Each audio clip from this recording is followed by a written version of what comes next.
Hi guys, welcome to Richard Kabili YouTube channel. In this video, I will teach you how to don't show notifications at all on lock screen in itel Alpha Lite mobile phone. And okay guys, but before we start, kindly subscribe to my YouTube channel by pressing the subscribe button and the bell to notify you if I have new videos. Okay guys, let's start. So okay guys, all you have to do is go to setting in your itel Alpha Lite mobile phone.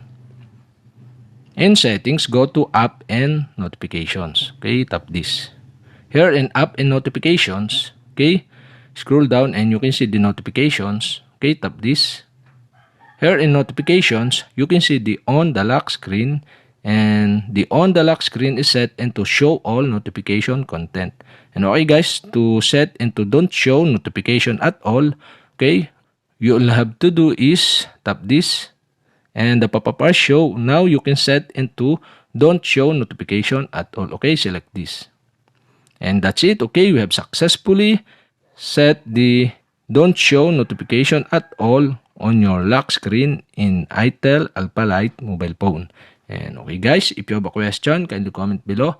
And don't forget to hit the subscribe button and the bell to notify you if I have new videos. Okay guys, thank you for watching.